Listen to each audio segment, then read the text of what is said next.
Un saludo muy cordial, mis apreciados amigos. Hoy vamos a continuar nuestro estudio con la parte número 2 del tema, la vindicación del carácter de Dios.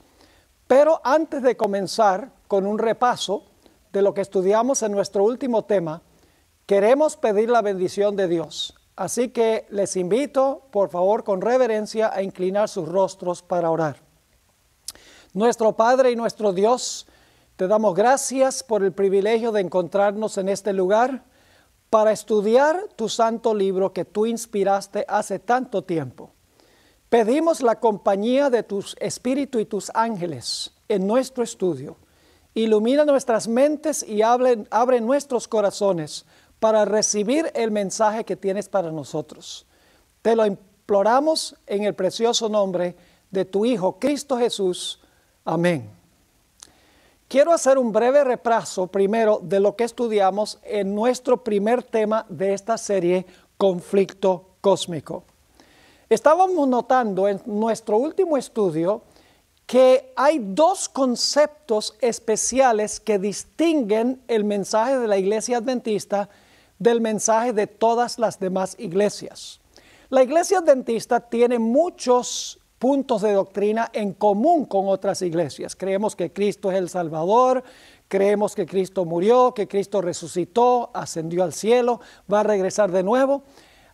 Pero hay ciertos conceptos que la Iglesia Adventista no comparte en otras iglesias. Y hay dos puntos específicos a donde la teología adventista se distingue de la teología de todas las demás iglesias. Uno de esos puntos es el gran conflicto universal entre el bien y el mal. No un conflicto solamente aquí en la tierra, sino un conflicto universal entre el bien y el mal, incluyendo a los seres celestiales. El segundo punto que distingue a la teología adventista de todas las demás iglesias es la doctrina del santuario. Y la doctrina del santuario ilustra cómo Dios toma los pasos necesarios para resolver el problema del gran conflicto entre el bien y el mal. Leímos dos citas de la escritora más prolífica en la historia de la Iglesia Adventista, Ellen White, donde ella afirmó que la doctrina del santuario es el fundamento y el pilar central de toda la teología adventista. También nos dimos cuenta que ella afirmó que el propósito del plan de la salvación no era solamente salvar al ser humano, sino el propósito era vindicar, exonerar y justificar el carácter de Dios ante el universo. Notamos en nuestro primer estudio que había seres celestiales antes que existiese cualquier ser humano en este planeta. Es decir, había habitantes en otros mundos. Y además de eso estaba la hueste angélica cuando este mundo fue creado. Eso lo leímos en el libro de Job, el capítulo 38 y los versículos 4 hasta el versículo 7. Nos dimos cuenta que antes de la creación de este mundo, había un santuario celestial con un arca del pacto. A cada lado del arca se encontraba un ángel cubridor, un querubín cubridor. Y en el centro del arca se manifestaba la gloria de Dios, la presencia de Dios.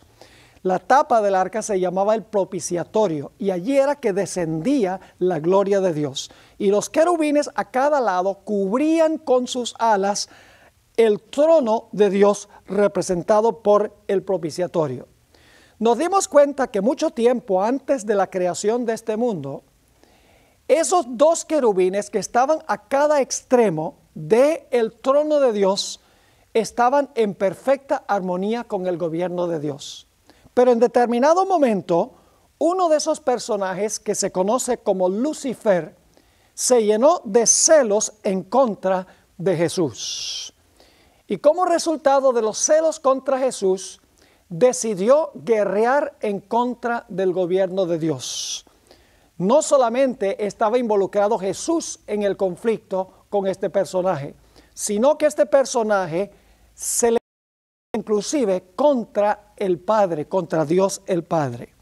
Y en Isaías 14, 12 al 14, como nos dimos cuenta en nuestro primer estudio, nos dice la Biblia que él declaró, que Lucifer declaró que él iba a llegar a ser como el Altísimo, iba a Dios de su trono. Pero él sabía que solo no podía hacerlo. Y por lo tanto empezó a influir sobre las huestes celestiales para tratar de ganar adeptos, para procurar ganar simpatizantes. La Biblia nos dice que para esto él tuvo que mentir, tuvo que regar calumnias y chismes en contra del carácter de Dios, tratando de hacer quedar mal a Dios. Y haciendo quedar mal a Dios ante los seres celestiales, logró, según la Biblia, conquistar a una tercera parte de los ángeles celestiales. Y debemos recordar que hay millones y millones de ángeles. Es decir, Lucifer, con sus argumentos mentirosos, logró conquistar a una tercera parte de todas las huestes angelicales que se unieron con él en su rebelión. Estábamos hablando también en nuestro primer tema sobre los argumentos que lanzó Lucifer en contra de Dios. En primer lugar, dijo que Dios hace acepción de personas, porque el Padre consultó a Jesús en cuanto a la creación de este mundo, pero no consultó a Lucifer. Es decir, Lucifer declaró, Dios el Padre tiene favoritos, tiene personas que Él favorece y a otros que favorece menos. Dios le da privilegios especiales a su Hijo por encima de todos los demás. Además de eso, Lucifer acusó a Dios de guardar secretos. Decía, ¿por qué razón es que el Padre le revela ciertos secretos a su Hijo y no se los revela a todos los seres celestiales? Vimos también que Lucifer atacó la ley de Dios, declarando que era su propósito abolir la ley para que los seres celestiales pudieran tener libertad para hacer su propia voluntad. Nos dimos cuenta que Lucifer declaró que Dios era egoísta, que él quería que todos le sirvieran, pero no estaba dispuesto de levantar un solo dedo para servir a nadie. También declaró que Dios es absoluta justicia, y cualquiera que se desvía de los caminos de Dios, Dios ejecuta su justicia contra esa persona o contra ese ser y lo destruye.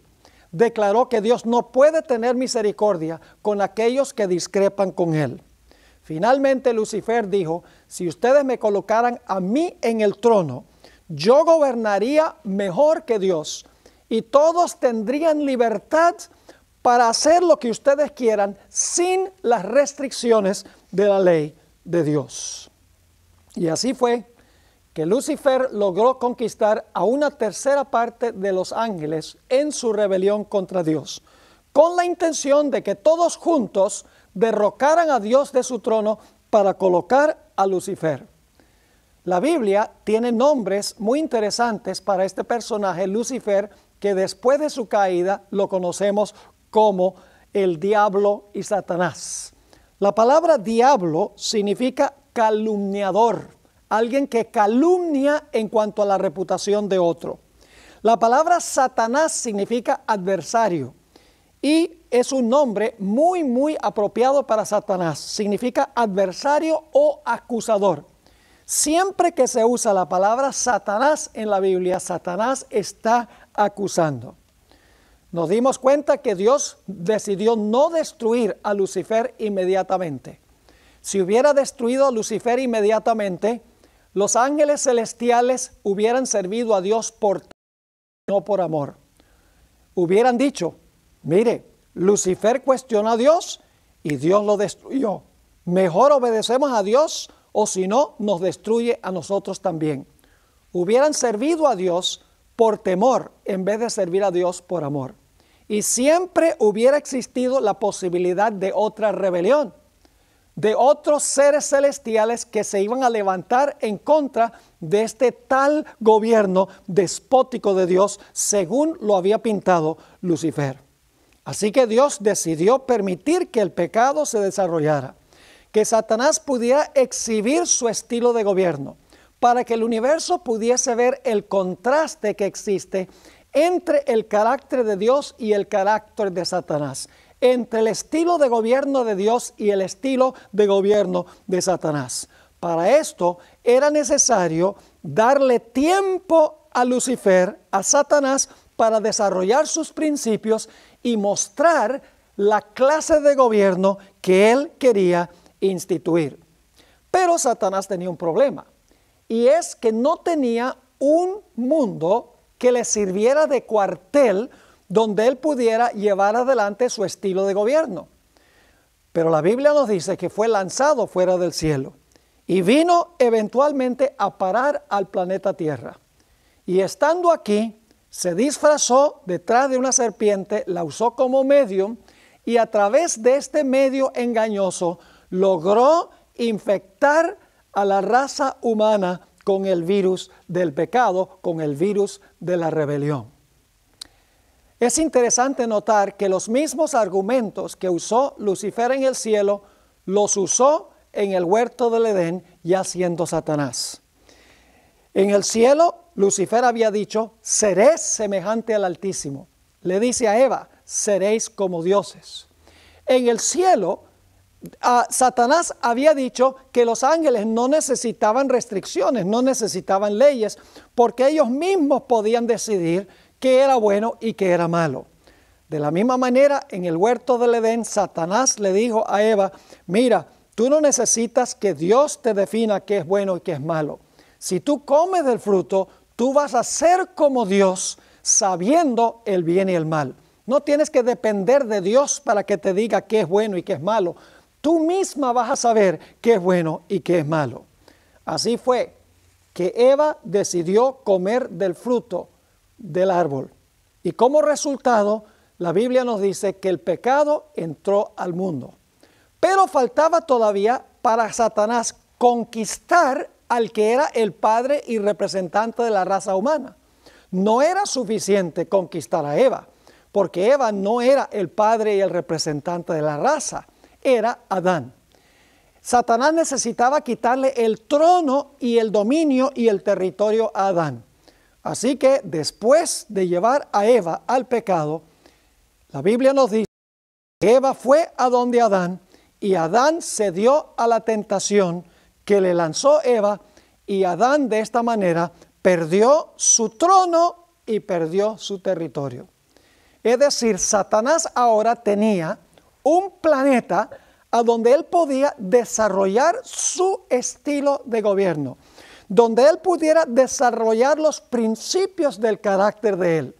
Y Dios permitió que él estableciera su solio aquí en este planeta y le dio la capacidad de demostrar cómo hubiera sido el gobierno de él si hubiese tomado el trono de Dios a nivel universal. Yo creo que todos estaríamos dispuestos a decir que el gobierno de Satanás ha sido un absoluto desastre. ¿Qué tal si hubiera tenido éxito en quitarle el trono a Dios? Todo el universo sería un desastre, pero no lo sabríamos al menos que Dios hubiese permitido que Satanás tomara dominio sobre el planeta y exhibiera los principios de su gobierno. En realidad, mis queridos amigos, el gran conflicto entre el bien y el mal es un conflicto que está siendo observado por los seres celestiales. En nuestro último tema leímos varios versículos que indican que los seres celestiales están muy involucrados en la problemática que existe en este mundo. Leímos, por ejemplo, 1 Corintios, el capítulo 4 y el versículo 9, donde dice que este mundo es un teatro, este mundo es un espectáculo al universo, a los ángeles y también a los seres humanos. Colosenses 1, 19 y 20 dice que Dios tiene que reconciliar con Él no solamente lo que está en la tierra, sino también lo que está en el cielo. Nos dimos cuenta que los seres celestiales se gozan cuando un pecador se arrepiente. En Lucas 15, 10 dice que Dios va a alegrarse junto con los seres celestiales cuando un pecador se entrega al Señor. También en Lucas 12 y el versículo 8 dice que Dios confesará nuestro nombre ante los ángeles si nosotros somos fieles al Señor. En Apocalipsis 3:5 nos dice exactamente lo mismo. Y en 1 de Pedro, el capítulo 1 y el versículo 12, dice que lo que anunciaron los profetas del Antiguo Testamento en cuanto a Cristo, los mismos ángeles desean entender estas cosas. Así que en la Sagrada Escritura encontramos abundante evidencia de que este mundo está siendo observado por los seres celestiales para ver el contraste entre el carácter de Dios y el carácter de Satanás, entre los principios del gobierno de Dios y los principios del gobierno de Satanás. Hay una historia bíblica que ilustra de una forma espectacular cómo el cielo está observando lo que está sucediendo aquí. Ese libro es el libro de Job. No tengo tiempo de entrar a todos los detalles en cuanto al libro de Job. Probablemente muchos de los que están viendo este programa conocen bien la historia. Pero encontramos en esta historia que se realiza una reunión en el cielo una vez, esto está en el capítulo 1, y fueron los representantes del universo a esa reunión, entre los cuales vino también Satanás. Ahora, la pregunta clave es, ¿por qué vino Satanás a esa reunión de los representantes de todo el universo? La razón es sencilla. Satanás le quitó la posición a Adán como padre y representante y gobernante de este planeta. Es decir, cuando Adán escogió servir a Satanás, se convirtió en siervo y Satanás se convirtió en su señor. Y como todos han pecado, todos están en la misma situación. Así que Satanás viene entre los representantes de todo el universo. Y Dios le dice, ¿de dónde vienes? Él dice, vengo de la tierra, de rodear la tierra y de andar por ella. Y entonces Dios le dice, tú no has visto a mi siervo Job, hombre recto, varón temeroso de Dios, varón apartado del mal. Satanás le dice, pero es porque tú lo rodeas de toda clase de bendición, lo proteges, lo prosperas.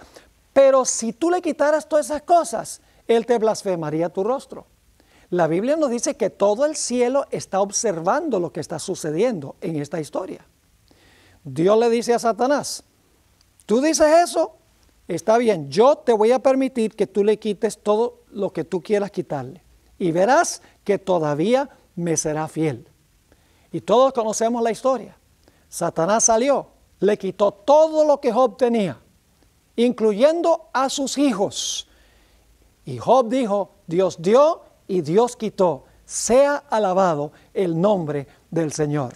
En esto no pecó Job. Yo me imagino los seres celestiales en ese momento dijeron, ve, Dios tiene razón. Job permaneció fiel a Dios, aunque Satanás le quitó todo. Todavía sigue fiel a Dios. Dios tiene razón. Se celebra una segunda reunión en el cielo, un segundo concilio celestial. Van todos los representantes del universo al concilio celestial, entre los cuales va también Satán.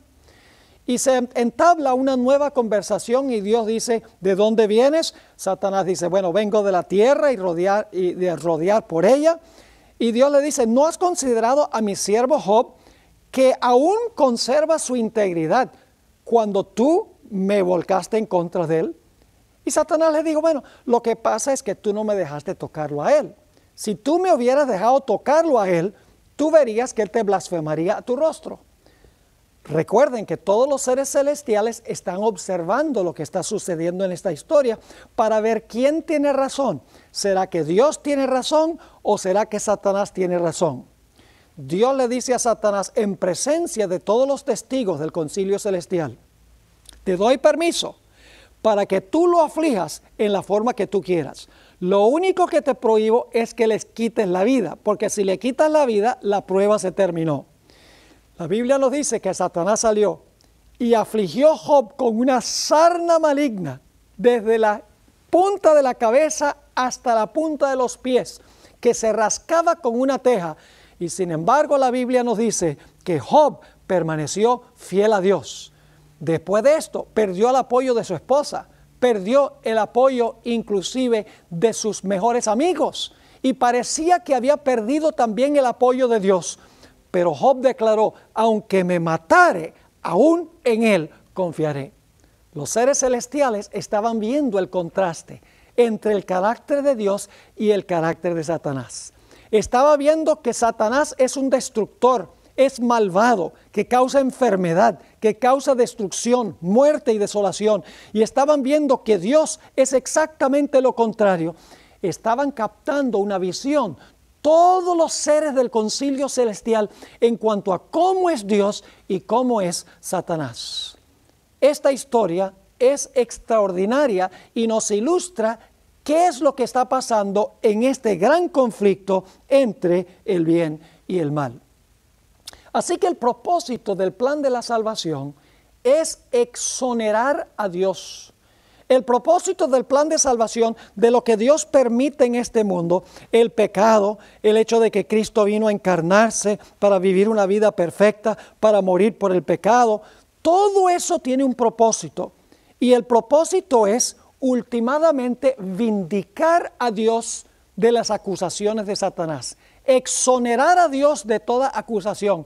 Justificar a Dios y a su gobierno, no solo ante este mundo, sino ante todo el universo. Es decir, el propósito del plan de salvación es mucho más amplio y profundo que el de salvar al ser humano. En realidad, en el proceso de salvar al ser humano, Dios está mostrando cómo es su carácter en contraste con Satanás. Cómo son los principios de su gobierno en contraste con los principios del gobierno de Satanás. Y los seres del universo, al ver el contraste entre los dos, llegan a la conclusión de que Dios tiene razón y Satanás es un mentiroso. Ahora, quiero mencionar que hay varios grupos que están envueltos en esta gran controversia. Quiero mencionar esos grupos. En primer lugar, está involucrado Dios. Dios es el acusado en esta historia. Como hemos visto, Satanás lanzó una serie de acusaciones contra Dios. Es decir, el que necesita ser exonerado, el que necesita ser vindicado, es Dios. El que debe ser justificado ante el universo es Dios. Así que lo primero que quiero que notemos es que el acusado de toda esta situación es Dios. Pero hay otros seres involucrados también. Tenemos a los seres celestiales que son fieles a Dios. Entre esos seres celestiales que son fieles a Dios, que están observando lo que está sucediendo, tenemos en primer lugar a la hueste angelical. La Biblia dice que son millones y millones de ángeles que hay en el cielo. Pero no solamente están involucrados los ángeles del cielo, que son millones, sino que también están involucrados los representantes de los mundos y aún más los habitantes de los mundos que representan. Es decir, que en el cielo hay millones de seres que son leales a Dios, que se dividen en dos grupos, los habitantes de los mundos y la hueste angélica. Ellos están involucrados en este gran conflicto porque aunque son leales, están en el cielo observando lo que está sucediendo en esta gran controversia. Un segundo grupo que está involucrado en este problema universal del pecado son los seres terrenales que son fieles a Dios. Hay seres humanos terrenales que son fieles a Dios. Algunos de ellos ya han muerto, murieron siendo fieles al Señor.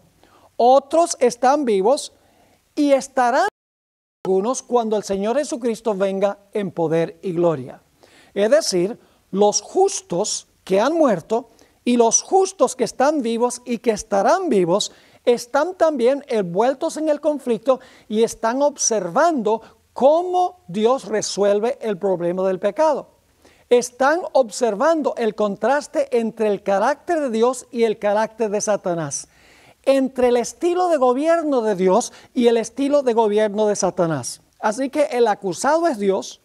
En segundo lugar, están involucrados los seres celestiales, que son los ángeles y los habitantes de los mundos. Están involucrados también los seres terrenales, tanto los que murieron siendo fieles como los que están y estarán vivos siendo fieles a Dios. Hay un tercer grupo que está involucrado en esta gran controversia y son seres celestiales infieles. Estos son Satanás y sus ángeles. Les digo seres celestiales porque originalmente estaban en el cielo, pero todos sabemos que fueron lanzados fuera del cielo. Pero son seres celestiales infieles. Ellos están involucrados en esta gran controversia, porque Satanás es el general y sus ángeles hacen lo que dice el general. Ellos son los que están causando el mal, son los que están gestionando el mal, son los que están dirigiendo el gobierno de Satanás con el estilo que nosotros estamos viendo el día de hoy. Así que el tercer grupo que está involucrado son los seres celestiales infieles, Satanás y sus ángeles. Un cuarto grupo de seres son los impíos que en el planeta Tierra. Los que no han recibido a Jesús como Salvador, aquellas personas que son en realidad instrumentos en las manos de Satanás porque han rechazado a Cristo como Salvador, están involucrados en esta gran controversia también. Así que tenemos varios grupos involucrados en todo el universo en este problema del pecado. Tenemos a los seres celestiales fieles que habitan en el cielo, que son los ángeles y los habitantes de otros mundos. En segundo lugar, tenemos los seres terrenales que han sido fieles antes de su muerte y que serán fieles estando vivos inmediatamente antes de la segunda venida de Jesús. Nos hemos dado cuenta que también hay seres celestiales infieles, que son Satanás y sus ángeles. Y luego hay seres terrenales infieles, que son los impíos que cumplen los designios de Satanás. Ahora, Dios resuelve el problema del pecado en el juicio. Y vamos a encontrar en nuestro estudio que el juicio consta de 3 pasos específicos. El propósito del juicio no es informar a Dios. Dios no necesita abrir los libros para averiguar qué ha hecho cada persona en este mundo. Eso no es necesario, porque la Biblia dice que Dios conoce el fin desde el principio. El propósito del juicio no es para informar a Dios, porque Dios es omnisciente. El propósito del juicio es aclarar cualquier duda que pueda haber en las mentes de los seres celestiales y de los seres terrenales en cuanto al carácter de Dios. Ahora, debo decir, para la mayoría de los cristianos, el juicio es un evento. El juicio es un evento. Pero la Biblia no enseña que el juicio es un evento. La Biblia enseña que el juicio es un proceso. Es un proceso que consta de 3 pasos específicos. Y ustedes se preguntarán, ¿un proceso? Les explico. La Biblia enseña que el proceso del juicio comenzó en el año 1844. Allí se comenzó con el juicio de aquellos que han muerto en Cristo desde el principio del mundo. Ese juicio concluirá con los que estarán vivos inmediatamente antes de cerrarse la puerta de la gracia o la puerta de la oportunidad. Es decir, en 1844 comienza el juicio de los justos y ese juicio continúa hasta el momento cuando se cierra la puerta de la gracia. Obviamente ha pasado un largo tiempo desde 1844. No sabemos cuándo terminará el periodo de gracia, pero durante estos 2 puntos, empezando en 1844 y terminando con el cierre de gracia, el juicio se está realizando en el cielo examinando el caso de cada persona que profesó el nombre de Cristo como Salvador personal. Esto lo vamos a desmenuzar un poco más adelante en esta serie. Por ahora quiero que capten el cuadro general que estamos tratando de pintar. Así que el proceso ya ha durado largo tiempo, desde 1844. Continuará hasta el cierre de la puerta de la gracia. Ese es el primer paso en el proceso del juicio. Pero hay un segundo paso en el proceso del juicio. Ese es un juicio que se realiza durante los 1000 años después de la segunda venida de Jesús. Lo que sucede es que el juicio comienza en 1844, continúa y termina cuando se cierra la puerta de la gracia. Después de cerrarse la puerta de la gracia, un periodo corto, cuando caen las plagas, los hijos de Dios vivirán en esta tierra sin intercesor, y luego entonces viene la segunda venida del Señor Jesucristo. Y cuando Jesús venga, va a llevar a su pueblo al cielo. Todo esto lo vamos a estudiar y lo vamos a ver desde una perspectiva bíblica. Ahora quiero que vean el cuadro. Cuando Cristo venga por segunda vez, Él va a llevarse a los fieles que murieron en Él y a los fieles que están vivos al cielo. Y entonces viene la segunda etapa del juicio, el juicio milenial. Y ustedes dirán, pero pastor, ¿la Biblia habla de un juicio milenial? En unos momentos les voy a leer los versículos que describen el juicio milenial y les voy a también leer un texto sobre el juicio que se está realizando ahora mismo también en el cielo desde 1844. Ahora, ¿cuál es el tercer paso del juicio, del proceso del juicio? Después de los 1000 años, la Biblia nos dice que va a descender la Nueva Jerusalén y entonces se va a realizar una última etapa del juicio. Nuevamente los libros se van a abrir. Y yo sé que ustedes se están preguntando, pero Pastor Bor, ¿por qué razón hay 3 etapas o 3 pasos del juicio? ¿Por qué tenemos una etapa del juicio que comienza en 1844 y termina cuando se cierra la puerta de la gracia? Luego otra etapa del juicio durante el periodo de los 1000 años con los santos en el cielo. Y luego otra etapa del juicio después de los 1000 años. ¿Por qué Dios no sencillamente hace una etapa y se terminó el asunto? Lo primero que quiero hacer son leer los versículos que presentan estos pasos del juicio. El libro de Apocalipsis nos presenta estas 3 fases o estos 3 pasos del proceso del juicio. Recuerden, el juicio no es un evento, el juicio es un proceso que comienza en 1844 con los que profesaron el nombre de Cristo y termina cuando se cierra la puerta de la gracia o de la oportunidad. Cuando se cierra la puerta, ya Cristo ha demostrado al universo todos los que son suyos. Luego entonces viene el tiempo de angustia, Cristo regresa y entonces toma a los que murieron en Cristo y a los que están vivos, los que fueron juzgados en el juicio de 1844 hasta el cierre de gracia, se los lleva al cielo para que allá ellos desempeñen una segunda etapa del juicio. Después de los 1000 años, la tercera etapa del juicio. ¿Por qué razón 3 etapas? Vamos a leer el contenido bíblico primero y le voy a explicar luego por qué hay 3 etapas del juicio. La primera etapa se describe en Apocalipsis, el capítulo 14 y el versículo 6 y 7. Las 3 etapas están en el Apocalipsis.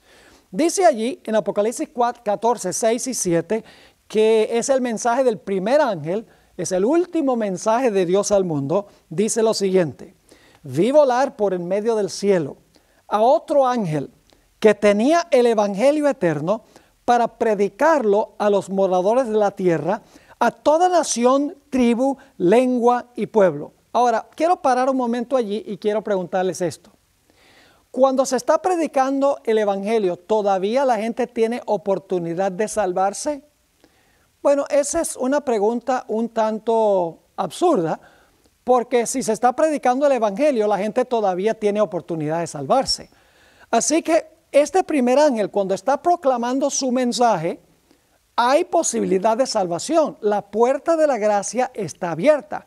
O si no, de nada valdría predicar el evangelio. Ahora noten lo que dice el primer ángel en el versículo 7 y comienzo de nuevo en el versículo 6 para el contexto.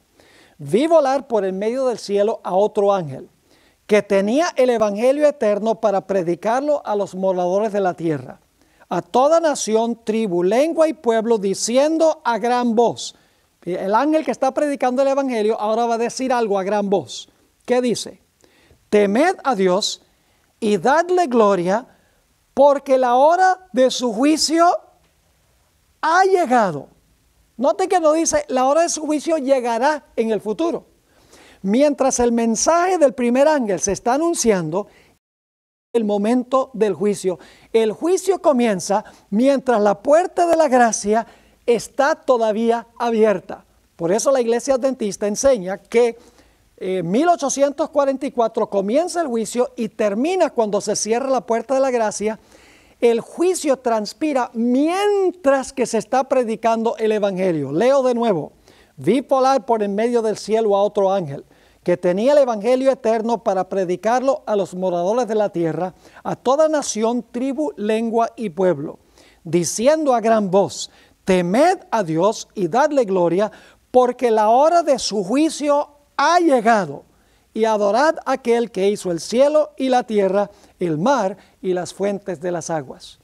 Claramente, Apocalipsis 14, 6 y 7 nos indica que el juicio comienza mientras se está predicando el Evangelio. La Iglesia Adventista, conforme a la profecía de Daniel 8:14, hasta 2300 días y el santuario será purificado, y a la luz de Levítico 23, sabemos que ese juicio comenzó en cierto día, cierto mes y cierto año. Comenzó el 22 de octubre del año 1844. En esta serie no vamos a tratar la cronología, pero tengo otros materiales a donde estudio en detalle Daniel el capítulo 8 sobre la cronología del inicio del juicio. Ahora, mencioné también que después del tiempo de angustia, el pueblo de Dios será llevado al cielo. Cristo vendrá, llevará a su pueblo a la casa del Padre. Y entonces allá en el cielo, sus hijos van a juzgar. Y ustedes dicen, ¿la Biblia dice eso? ¿Cómo no? En Apocalipsis 20 y el versículo 6 nos dice lo siguiente. Y vi tronos, y se sentaron sobre ellos los que recibieron la facultad de juzgar. Fíjense que se van a sentar sobre tronos gente que tiene la facultad de juzgar, es decir, recibieron la capacidad de juzgar. Y luego sigue diciendo, y vi las almas de los decapitados por causa del testimonio de Jesús y por la palabra de Dios, los que no habían adorado a la bestia ni a su imagen, y que no recibieron la marca en sus frentes ni en su mano, y vivieron y reinaron con Cristo 1000 años. Noten aquí que nos dice que los que murieron en Cristo, y obviamente creemos que también los que están vivos cuando Cristo venga, dice que recibieron la facultad de juzgar. Y dice que vivieron y reinaron con Cristo 1000 años. Ahora la pregunta clave es, ¿a quién van a juzgar los fieles de Dios de el periodo de los 1000 años? La Biblia tiene la respuesta. En 1 Corintios 6, 1 al 3, y debo repetirles, todos estos detalles los vamos a estudiar en esta serie. Vamos a ir cronológicamente de cómo Dios paso por paso resuelve el problema del mal. Ahora solamente estamos introduciendo el tema para que puedan ver el panorama general de este asunto. ¿A quiénes van a juzgar durante los 1000 años? Los fieles de Dios que fueron llevados al cielo por Jesús cuando Él regresó por segunda vez. El apóstol Pablo en 1 Corintios, el capítulo 6 y el versículo 1 al 3, explica claramente a quiénes van a juzgar. Ahí el apóstol, ¿no sabéis que los santos han de juzgar al mundo? Ahora, cuando dice juzgar al mundo, la palabra mundo no se refiere a la composición material del planeta, sino que se refiere a aquellos que son mundanos, aquellos cuyo enfoque de su vida está en este mundo, es decir, los impíos, los que no recibieron la salvación. Dice, ¿no sabéis que los santos han de juzgar al mundo? Y luego dice, ¿no saben ustedes, los corintios, que los santos juzgarán a los ángeles? Inmediatamente nos preguntamos, ¿a cuáles ángeles? No puede ser que van a juzgar a los ángeles buenos, porque los ángeles buenos no necesitan ningún juicio. Obviamente, cuando dice el apóstol Pablo que los santos juzgarán al mundo, significa que van a juzgar a los impíos que se quedaron en la tierra cuando Jesús se llevó a los salvos al cielo. Y los ángeles que los salvos juzgarán tienen que ser los ángeles malos, Satanás y sus ángeles, que quedaron atados en este planeta cuando el Señor Jesucristo regresó por segunda vez para llevarse a su pueblo al cielo. Así que claramente la Biblia presenta que también habrá una etapa milenial del juicio. Así que hemos visto que el juicio comienza mientras el Evangelio se está predicando. Luego nos dimos cuenta que hay un juicio que se realiza durante los 1000 años, también en Apocalipsis. Y ahora quiero que noten que hay un juicio después de los 1000 años. En Apocalipsis el capítulo 20 y el versículo 13, Apocalipsis el capítulo 20 y el versículo 13 nos dice lo siguiente en cuanto a lo que sucede después del milenio. Y el mar entregó los muertos que había en él, y la muerte y el Hades entregaron los muertos que había en ellos. Cuando dice aquí que el mar entregó los muertos, significa que los muertos están resucitando. Cuando dice la muerte y el Hades entregaron los muertos, el Hades es el sepulcro, significa que ahora los impíos después del milenio están resucitando. Y luego dice, y fueron juzgados cada uno según sus obras. Ahora fíjense qué interesante. Aquí nos dice que después de los 1000 años, el mar va a entregar los muertos que están en él, es decir, van a salir aquellos que murieron en el mar, de la muerte a la vida, van a resucitar.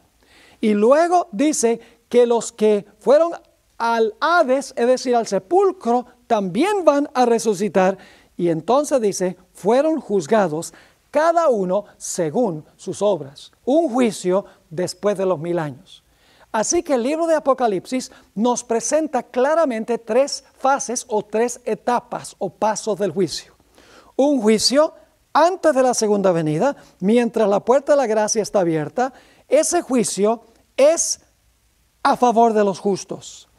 Una segunda etapa del juicio durante los 1000 años y luego una última etapa del juicio después de los 1000 años. Y claro, la pregunta que surge es esta: ¿por qué es que Dios desempeña el juicio en estos 3 pasos? Ahora les voy a explicar la razón.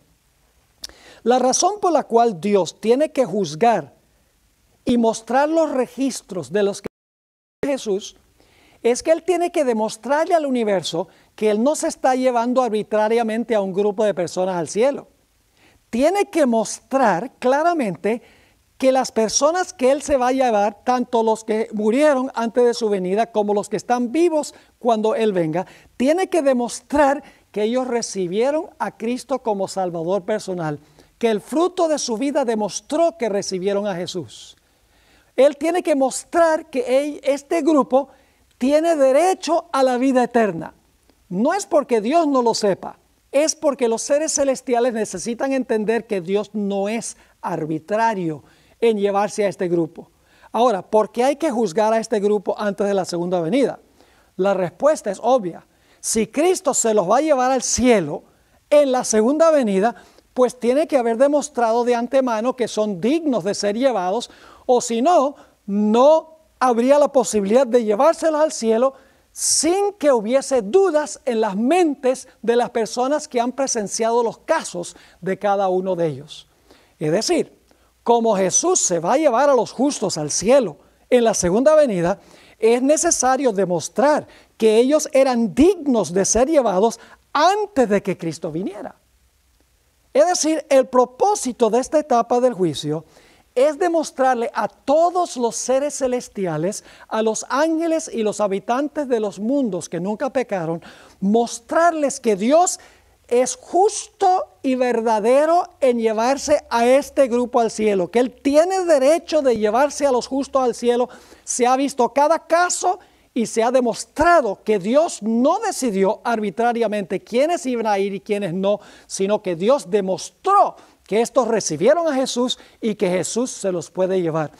esta etapa del juicio, antes de la segunda venida, es para convencer a los seres celestiales que Dios actuó correctamente en cada caso de los justos que Jesús se va a llevar. Ahora, ¿cuál es el propósito de la etapa del juicio durante los 1000 años? Indudablemente, cuando los salvos estén en el cielo, juzgando durante los 1000 años, va a resultar un fenómeno muy interesante. Y es que hay gente que estábamos seguros que iban a estar allí, que no están.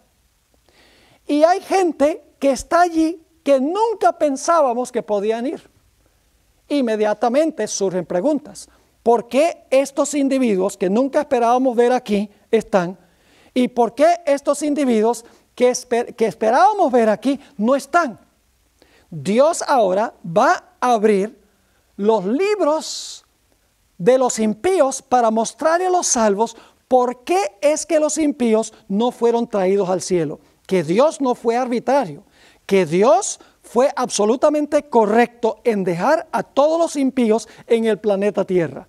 Se van a abrir los casos de todos los impíos. El propósito no es solamente convencer a los seres celestiales de que Dios obró correctamente a los impíos, sino también el propósito es convencer a los salvos del mismo hecho que Dios actuó correctamente en dejar en el planeta muertos a los impíos por no haber recibido a Jesús como Salvador personal. Es decir, la segunda etapa del juicio tiene el propósito de convencer a los seres celestiales que Dios obró justamente en dejar muertos en la tierra durante el milenio a los impíos, y también de convencer a los salvos de que Dios actuó correctamente en dejar a esa gente allá y en salvar a los que están en el cielo que nunca se esperaban que estuviesen allí.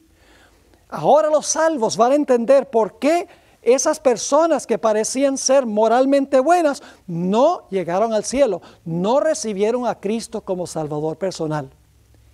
Nuevamente, el propósito del juicio, mis queridos amigos, es exonerar a Dios, es justificar a Dios. El propósito es vindicar a Dios. Dios no va a dejar cabos sin atar.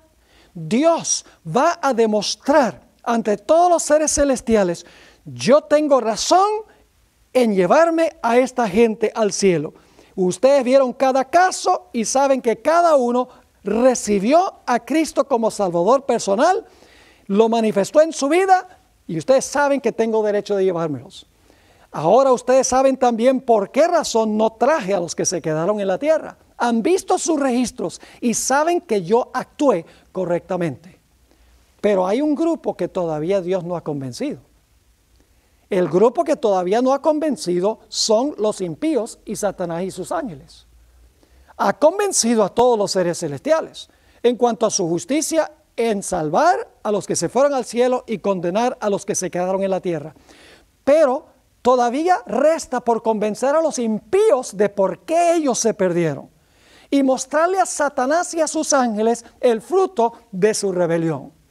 Por esa razón, después de los 1000 años, los otros muertos que representan a los impíos van a resucitar de los muertos. Todos los seres que jamás hayan vivido en la historia del planeta Tierra, todos los impíos van a estar fuera de la santa ciudad, de todas las épocas.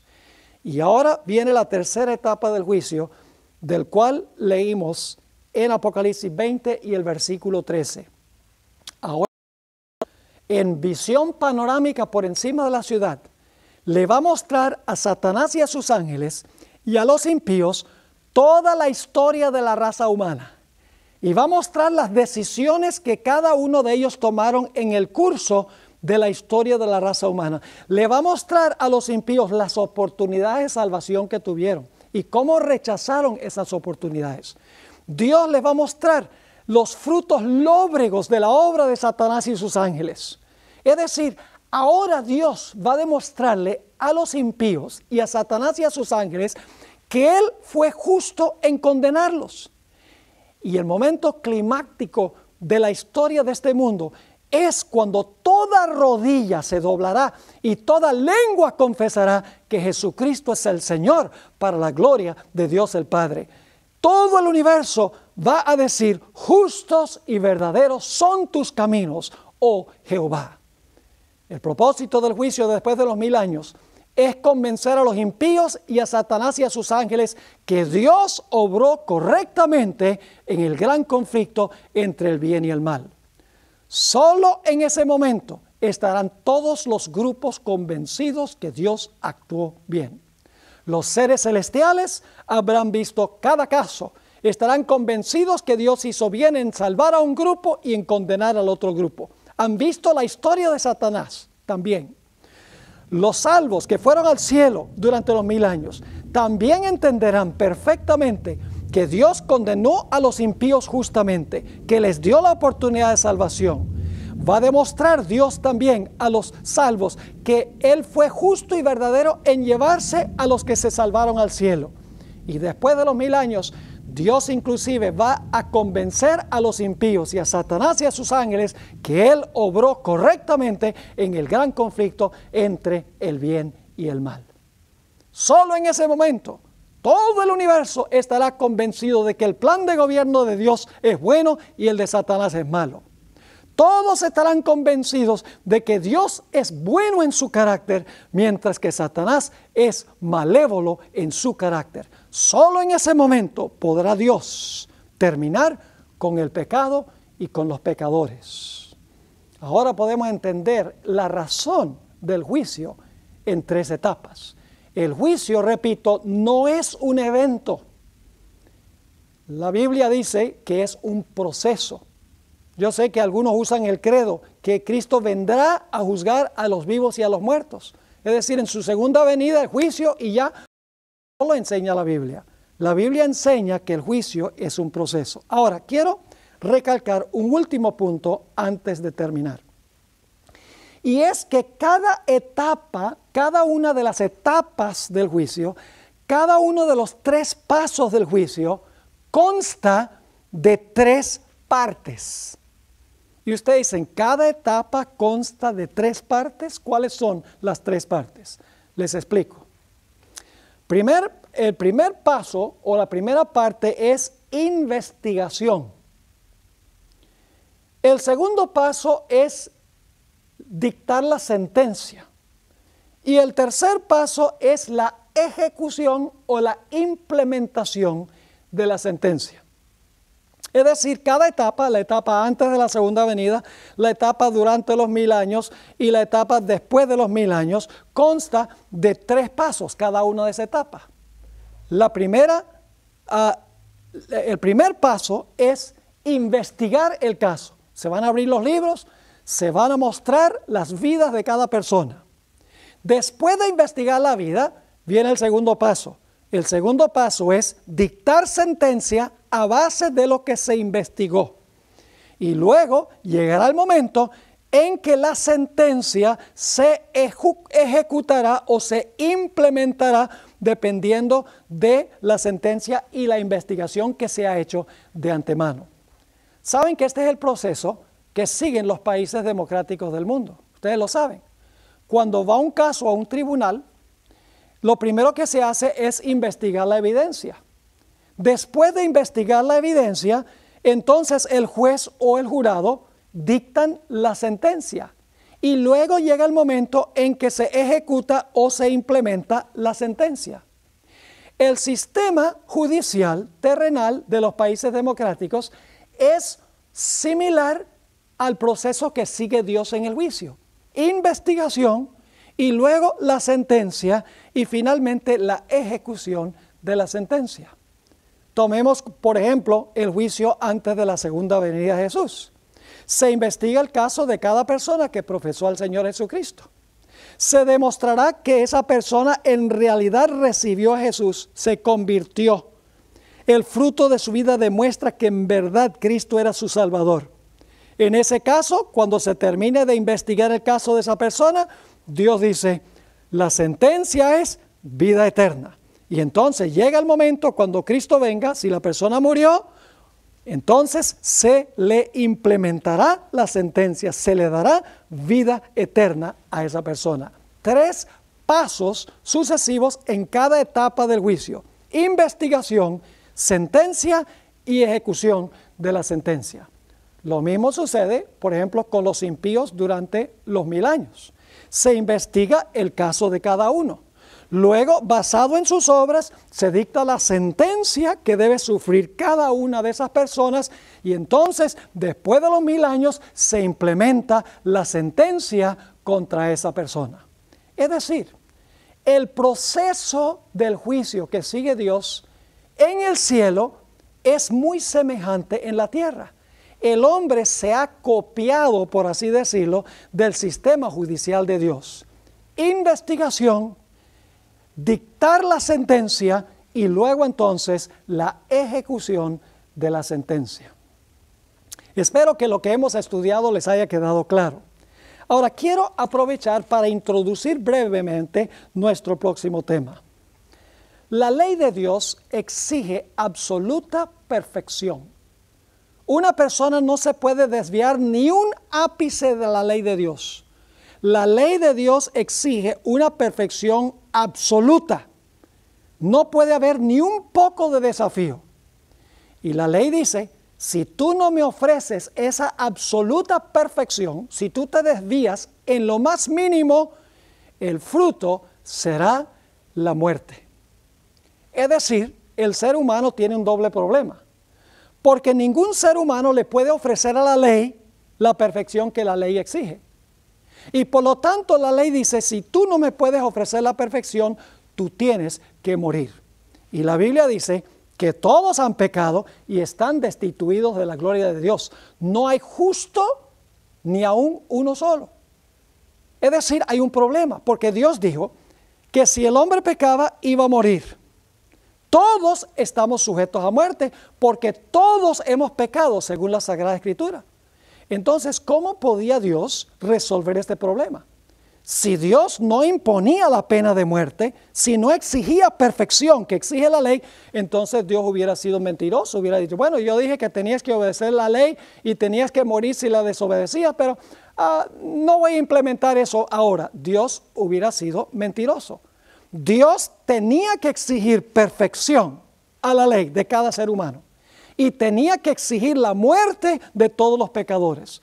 La pregunta clave es, ¿cómo podía Dios salvar al pecador y al mismo tiempo cumplir la sentencia de muerte en contra del pecado? En nuestro siguiente tema, el Cordero sin mancha, comenzaremos a mirar en el santuario la forma en que Dios resuelve este problema y otros problemas relacionados con el plan de la salvación. Así que no se pierdan el próximo episodio que se titula El Cordero sin mancha.